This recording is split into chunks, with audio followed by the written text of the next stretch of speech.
नमस्कार साथियों, CGPSC CG Vyapam aspirant के ऑनलाइन प्लेटफॉर्म में आप सबका स्वागत है। आज के वीडियो में हम कंप्यूटर टॉपिक के श्रृंखला को आगे विस्तार देंगे, जहां हम चर्चा कर रहे थे आउटपुट डिवाइसेस पर। तो आज के वीडियो में हम चर्चा करेंगे शेष बचे हुए आउटपुट डिवाइसेस पर। तो शुरुआत करते हैं आज के वीडियो का, जहां हम सबसे पहले चर्चा करेंगे प्लॉटर पर। तो प्लॉटर के संदर्भ में आपको याद रखना है यह क्या है, आउटपुट डिवाइस है। दूसरा तथ्य याद रखना है ये हार्डवेयर डिवाइस है। प्लॉटर नॉन इम्पैक्ट टेक्नोलॉजी पर आधारित होता है। कौन से टेक्नोलॉजी पर आधारित होता है, याद रखिएगा, नॉन इम्पैक्ट टेक्नोलॉजी पर आधारित होता है। प्लॉटर प्रिंटर के जैसे होता है। किसके जैसे होता है? प्रिंटर के जैसे होता है, परंतु प्लॉटर का आकार क्या होता है? प्रिंटर से बड़ा होता है। किससे बड़ा होता है? प्रिंटर से बड़ा होता है। अब चर्चा करते हैं इसका उपयोग। तो प्लॉटर का उपयोग क्या होता है? बड़ी बड़ी प्रिंटिंग के लिए होता है, जैसे नक्शा प्रिंट करने के लिए, होल्डिंग प्रिंट्स करने के लिए प्लॉटर का उपयोग किया जाता है। चर्चा को आगे बढ़ाते हैं। अब जानते हैं प्लॉटर के प्रकार पर चर्चा करते हैं। तो आपको याद रखना है प्लॉटर दो प्रकार के होते हैं। कितने प्रकार के होते हैं करके याद रखिएगा, दो प्रकार के होते हैं।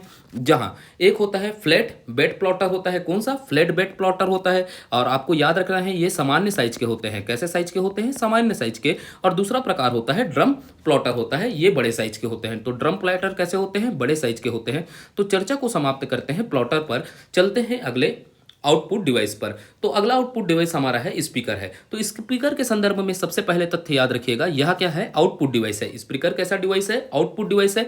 उसके बाद दूसरा महत्वपूर्ण तथ्य याद रखिएगा, यह हार्डवेयर डिवाइस है। स्पीकर कैसा डिवाइस है? हार्डवेयर डिवाइस है। अब चर्चा करते हैं स्पीकर के कार्य पर, अर्थात वर्क पर चर्चा करते हैं। तो स्पीकर का कार्य होता है विद्युत ऊर्जा को ध्वनि ऊर्जा में बदलना। किसको? विद्युत ऊर्जा को ध्वनि ऊर्जा में बदलना स्पीकर का कार्य होता है। अब चर्चा करते हैं उपयोग अर्थात प्रयोग पर। तो इसका प्रयोग कैसे हो सकता है? सिंगल किया जाता है, अर्थात जैसे आप गाना सुनने के लिए क्या करते हैं? स्पीकर का प्रयोग करते हैं। वैसे आप यूज किस में होता है इसका? मोबाइल फोन में होता है, स्मार्टफोन में होता है, लैपटॉप आदि में किसका प्रयोग किया जाता है? स्पीकर का प्रयोग होता है। अब चर्चा को आगे बढ़ाते हैं। एक महत्वपूर्ण तथ्य याद रखिएगा, स्पीकर के लिए, किसके लिए? स्पीकर के लिए कंप्यूटर सिस्टम में साउंड कार्ड का होना जरूरी होता है। किसके लिए? स्पीकर के लिए कंप्यूटर सिस्टम में साउंड कार्ड का होना जरूरी होता है। तो चर्चा समाप्त करते हैं हम स्पीकर पर, चलते हैं अगले आउटपुट डिवाइस पर। तो अगला आउटपुट डिवाइस है हमारा प्रोजेक्टर। तो प्रोजेक्टर के संदर्भ में सबसे पहले तथ्य याद रखिएगा, ये कैसा डिवाइस है? आउटपुट डिवाइस है। दूसरा तथ्य याद रखिएगा, ये हार्डवेयर डिवाइस है। उसके साथ हमको चर्चा करते हैं कार्य पर। ये सबसे महत्वपूर्ण तथ्य है कार्य।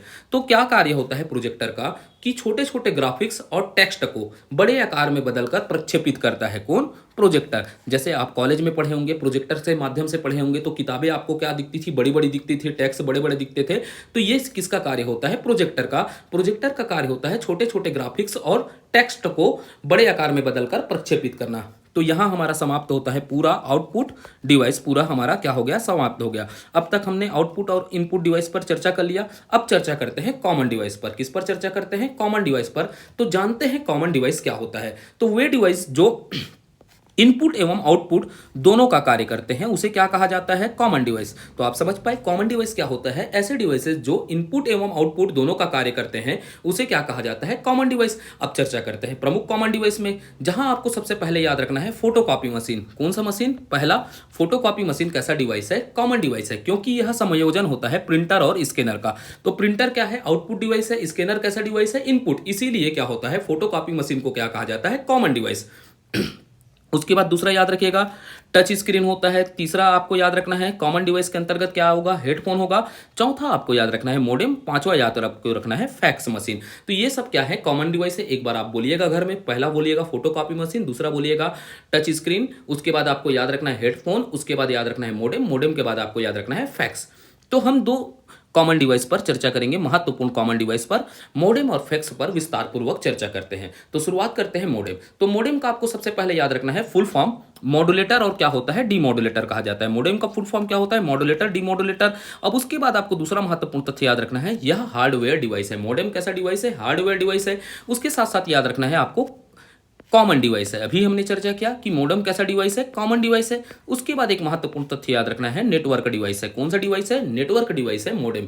अब इसकी चर्चा करते हैं कार्य पर, अर्थात वर्क पर चर्चा करते हैं। तो मॉडेम का कार्य क्या होता है? मॉडेम का कार्य होता है एनालॉग सिग्नल को, किसको आपको याद रखना है? एनालॉग सिग्नल को डिजिटल सिग्नल में बदलना, तथा डिजिटल सिग्नल को किस सिग्नल में बदलना? एनालॉग सिग्नल में बदलना मॉडेम का कार्य होता है। किसका कार्य होता है? मॉडेम का कार्य होता है एनालॉग सिग्नल होता है उसे डिजिटल सिग्नल में बदलना, और डिजिटल सिग्नल को एनालॉग सिग्नल सिग्नल में बदलना मोडेम का कार्य होता है। अब चर्चा को आगे बढ़ाते हैं। मोडेम टेलीफोन लाइन के माध्यम से कंप्यूटर नेटवर्क से जुड़ा होता है। तो आपको याद क्या रखना है, मोडेम टेलीफोन लाइन से, किसके, टेलीफोन लाइन के माध्यम से कंप्यूटर नेटवर्क से जुड़ा होता है। अब चर्चा को बढ़ाते हैं। अब जानते हैं इसकी कार्यप्रणाली, तो कैसे कार्य करता है। जैसे हमने अभी चर्चा किया कि एनालॉग सिग्नल को किस में बदलता है, डिजिटल सिग्नल में, और डिजिटल सिग्नल को किस में बदलता है, एनालॉग सिग्नल में बदलना क्या होता है, मोडेम का कार्य होता है। अब जानते हैं किस प्रकार होता है।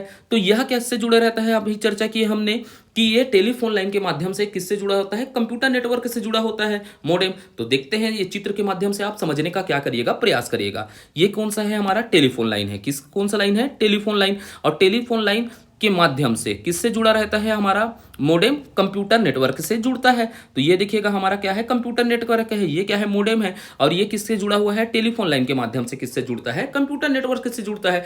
तो ये टेलीफोन लाइन में सबसे पहले याद रखिएगा एनालॉग सिग्नल आता है। कौन सा सिग्नल होता है, एनालॉग सिग्नल होता है। लेकिन हमारा कंप्यूटर किस में कार्य करता है, डिजिटल सिग्नल पर कार्य करता है। कौन से सिग्नल पर कार्य करता है, डिजिटल सिग्नल पर। तो समझते हैं कार्यप्रणाली को। देखिएगा यह टेलीफोन से क्या सिग्नल निकल रहा है, हमारा एनालॉग सिग्नल निकल रहा है। कौन सा सिग्नल निकल रहा है, एनालॉग सिग्नल निकल रहा है। तो ये मोडेम है, क्या है, मोडेम है। ये मोडेम का कार्य करता है। मोडेम का कार्य क्या होता है, जो एनालॉग सिग्नल जा रहा है उसे किस में बदलता है, डिजिटल सिग्नल में। क्योंकि हमारा कंप्यूटर किस में कार्य करता है, डिजिटल सिग्नल में। तो मोडेम का पहला कार्य क्या हो गया, एनालॉग सिग्नल को किस में बदलना, डिजिटल सिग्नल में बदलना। तो यही प्रक्रिया क्या कहलाता है, एनालॉग को डिजिटल में बदलना क्या कहलाता है, डीमॉड्यूलेशन कहलाता है। क्या कहलाता है, डीमॉड्यूलेशन कहलाता है। आपको याद रखना है, एनालॉग सिग्नल को डिजिटल सिग्नल में बदलना क्या कहलाता है, डीमॉड्यूलेशन कहलाता है। उसके बाद क्या होता है, कंप्यूटर कौन सा सिग्नल देगा, हमारे को देगा डिजिटल। तो इसको किस में बदलते हैं, एनालॉग में, मोडेम। अर्थात हमारा क्या होता है, टेलीफोन किस ग्रहण को करता है, किस सिग्नल को ग्रहण करता है, एनालॉग को। जो कंप्यूटर से डिजिटल सिग्नल आ रहा है, कहां से, कंप्यूटर से देखिएगा डिजिटल सिग्नल आ रहा है, उसे मोडेम क्या करेगा, एनालॉग सिग्नल में बदलेगा। क्योंकि हमारा टेलीफोन किस में काम करता है, एनालॉग सिग्नल में। तो यह प्रक्रिया क्या कहलाता है, अर्थात डिजिटल को क्या करना, एनालॉग में बदलना, मॉड्यूलेशन कहलाता है। क्या कहलाता है, मॉड्यूलेशन कहलाता है। तो आप समझ पाए डीमॉड्यूलेशन क्या होता है और मॉड्यूलेशन क्या होता है। ये एग्जाम में पूछे जाने वाले प्रश्न है एक्सट्रीम लेवल में। जब हॉस्टल वार्डन में आएंगे तो इस प्रकार के प्रश्न आएंगे, तो आपसे बनने चाहिए। अब चर्चा को आगे बढ़ाते हैं और चर्चा करते हैं फैक्स पर। किस पर चर्चा करते हैं, फैक्स पर। तो फैक्स का फुल फॉर्म याद रखेगा, फॉर अवे जीरोक्स। क्या कहते हैं, फॉर अवे जीरोक्स कहते हैं। इसके संदर्भ में आपको याद रखना है ये हार्डवेयर डिवाइस है। उसके साथ साथ आपको याद रखना है ये कॉमन डिवाइस है, क्योंकि अभी हमने चर्चा की है ये कैसा डिवाइस है, कॉमन डिवाइस है करके। अब इसका वर्क क्या होता है, इसका वर्क होता है डॉक्यूमेंट्स की सॉफ्ट कॉपी को, किसको, डॉक्यूमेंट्स की सॉफ्ट कॉपी को एनालॉग सिग्नल के माध्यम से एक स्थान से दूसरे जगह भेजना किसका कार्य होता है, फैक्स का कार्य होता है। तो पुराने समय में क्या होता था, टेलीफोन बूथ में जाते थे तो टेलीफोन के माध्यम से एक फैक्स मशीन जुड़ा रहता था। उस फैक्स मशीन में, एक फैक्स मशीन से हम क्या करते थे, फैक्स करते थे, तो दूसरे जगह वह क्या हो जाता था, सॉफ्ट कॉपी पहुंच जाता था। तो इसी को क्या कहा जाता था, फैक्स मशीन का कार्य कहा जाता था। वर्तमान में ऐसा प्रणाली है क्या, नहीं है। तो यहां से एक प्रश्न पूछता है, फैक्स मशीन का स्थान किसने ले लिया। तो वर्तमान में फैक्स मशीन के स्थान पर हम किसका प्रयोग करते हैं, याद रखिएगा, फैक्स के स्थान पर अपन किसका प्रयोग करते हैं, ईमेल का। तो ये हो गया हमारा फैक्स पर भी चर्चा हो गया। तो फैक्स का फुल फॉर्म याद रखना है, फॉर अवे जीरोक्स होता है, हार्डवेयर डिवाइस है, कॉमन डिवाइस है। ये क्या काम करता है, डॉक्यूमेंट्स की सॉफ्ट कॉपी को एनालॉग सिग्नल के माध्यम से एक जगह से दूसरे जगह भेजता है। तो वर्तमान में फैक्स के स्थान पर किसका प्रयोग किया जा रहा है, इसका प्रयोग किया जा रहा है, ईमेल का प्रयोग किया जा रहा है। इतना ही हमको चर्चा करना था फैक्स के संदर्भ में। तो आज हम इतने ही रखते हैं वीडियो पर, क्योंकि आगे एक नया टॉपिक है। क्या है, नया टॉपिक पर चर्चा करेंगे जो लंबा होगा। आप निश्चिंत रहिएगा, थोड़ा सा मेरे पास समय का अभाव चल रहा है, क्योंकि अभी मेरे खेती किसानी में बिजी था, थोड़ा सा आगे बरसात का भी तैयारी करना है। जैसे ही मेरे को टाइम मिलेगा, मैं जैसे ही फ्री होता हूँ, तो आपका कंप्यूटर का सिलेबस को मैं यथासंभव जल्द से जल्द मैं ये मई महीने में प्रयास करूंगा, मई और जून के पहले सप्ताह में पूरा खत्म हो जाए। ठीक है, इसके एमसी के ऊपर भी हम प्रैक्टिस करेंगे, विस्तृत चर्चा करेंगे। आप निश्चिंत रहिएगा, वीडियो आते रहेगा। ठीक है, आज के लिए इतना ही रखते हैं, और कल या 1-2 दिन में आपको नेक्स्ट वीडियो मिल जाएगा। निश्चिंत रहिएगा। धन्यवाद। जय हिंद, जय भारत माता की जय।